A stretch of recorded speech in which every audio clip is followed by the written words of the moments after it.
अस्सलामुअलैकुम dear students, मैं हूं आपका फिजिक्स टीचर मोहम्मद जुल्करनैन। आज हम first year physics chapter number 5 के एक्सरसाइज के शॉर्ट क्वेश्चन को डिस्कस करते हैं। जो हमारा पहला शॉर्ट क्वेश्चन है, explain the difference between tangential velocity and angular velocity.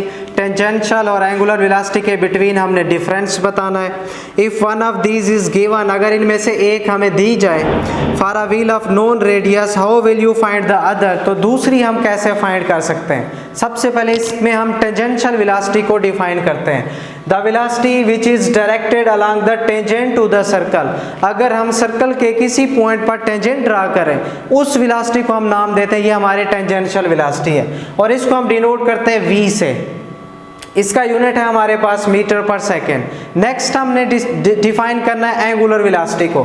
Angular velocity को हम डिनोट करते हैं ओमेगा से। The angular velocity is directed along the axis of rotation. ये बॉडी के एक्सिस ऑफ रोटेशन के अलोंग होगी, तो ऐसी वेलोसिटी को हम क्या नाम देते हैं, एंगुलर वेलोसिटी का। या आप इसकी जगह लिख सकते हैं rate of change of angular displacement is called angular velocity. इसका यूनिट हमारे पास है रेडियन पर सेकेंड। रिलेशन आपने पढ़ा हुआ है बुक में इस चैप्टर के स्टार्ट में, v is equal to r omega.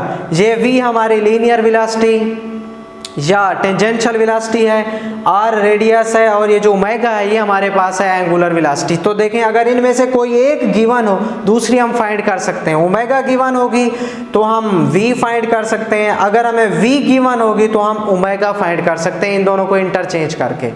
Next हमारे पास है question number 2, explain what is meant by centripetal force. Centripetal force को हमने एक्सप्लेन करना है। Why it is must be furnished, इसकी हमें क्यों जरूरत पड़ती है। To an object if the object is follow a circular path, अगर एक ऑब्जेक्ट सर्कुलर पाथ में जाना चाहता है, मूव करना चाहता है, तो इसकी हमें क्यों जरूरत पड़ती है।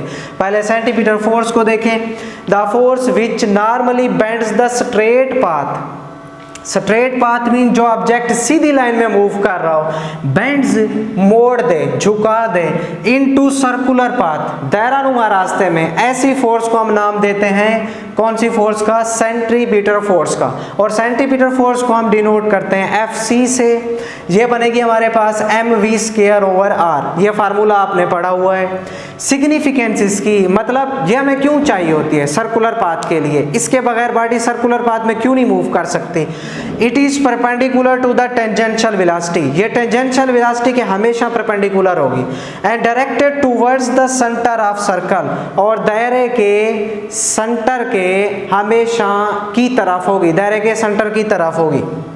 सो विदाउट सेंट्रीपिटल फोर्स, अगर सेंट्रीपिटल फोर्स नहीं मिल रही होगी, body moves along the tangent, तो जो हमारी बॉडी होगी वो टेंजेंट में चली जाएगी। जब टेंजेंट में जाएगी तो वो तो स्ट्रेट लाइन बन जाएगी, इसका मतलब वो फिर सर्कुलर पाथ में नहीं है। लिहाजा अगर हम चाहते हैं सर्कुलर पाथ में मूव करें तो उसके लिए हमें किस फोर्स की जरूरत पड़ेगी, सेंट्रीपिटल फोर्स की जरूरत पड़ेगी। नेक्स्ट हमारे पास है question number 3, what is meant bye moment of inertia. Moment of inertia को हमने डिफाइन करना है। एक्सप्लेन इट्स सिग्निफिकेंस, इसकी हमने सिग्निफिकेंस भी बतानी है। तो देखें, ये भी आपने चैप्टर में पढ़ा हुआ है थ्योरी में। The product of mass of particle and square of its perpendicular distance. अगर हम किसी भी पार्टिकल के मास को और परपेंडिकुलर डिस्टेंस के स्क्वायर को आपस में मल्टीप्लाई कर दें तो वो किसके बराबर होता है, मोमेंट ऑफ इनर्शिया के। मोमेंट ऑफ इनर्शिया को हम डिनोट करते हैं I से।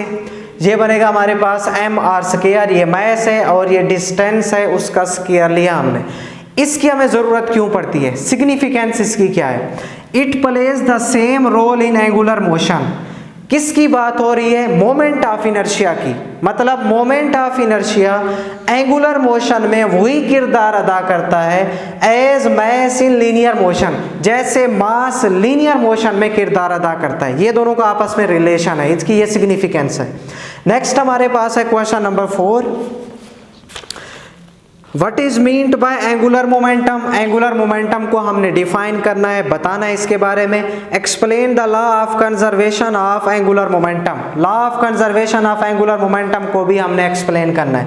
पहले हम एंगुलर मोमेंटम को एक्सप्लेन कर लेते हैं, डिफाइन कर लेते हैं। The product of position vector r, position vector r and linear momentum p, और लीनियर मोमेंटम p का अगर हम प्रोडक्ट ले लें इज कॉल्ड एंगुलर मोमेंटम। वो किसके बराबर होता है? एंगुलर मोमेंटम के। तो एंगुलर मोमेंटम को हम जाहिर करते हैं एल से, is equal to r cross p. ये पोजीशन वेक्टर है और ये हमारे पास लीनियर मोमेंटम है। इसका प्रोडक्ट लेंगे तो किसके बराबर आएगा? एंगुलर मोमेंटम के।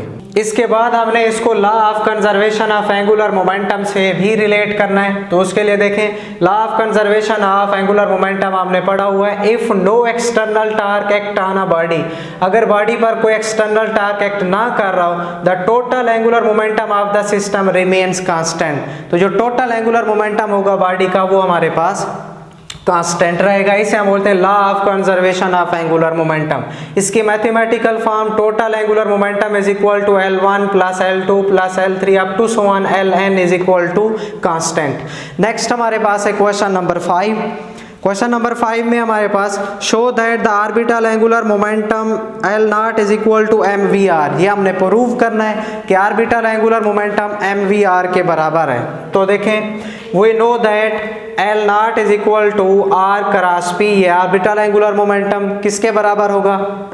r क्रॉस p के। तो L0 इज इक्वल टू, अगर इसकी हम मैग्नीट्यूड फॉर्म लिखें, क्रॉस है तो साइन थीटा आ जाएगा, p आपको पता है किसके बराबर होता है? mv के। थीटा क्या है? ये एंगल है r और p के बिटवीन, मतलब पोजीशन वेक्टर और लीनियर मोमेंटम।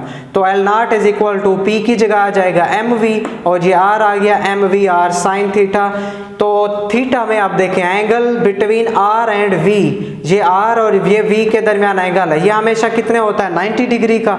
यहाँ 90 पुट करेंगे, साइन 90 1 होता है, तो हमारे पास आंसर आ जाएगा L0 is equal to mvr। ये हमने प्रूव करना था कि ऑर्बिटल एंगुलर मोमेंटम किसके बराबर होता है? mvr के।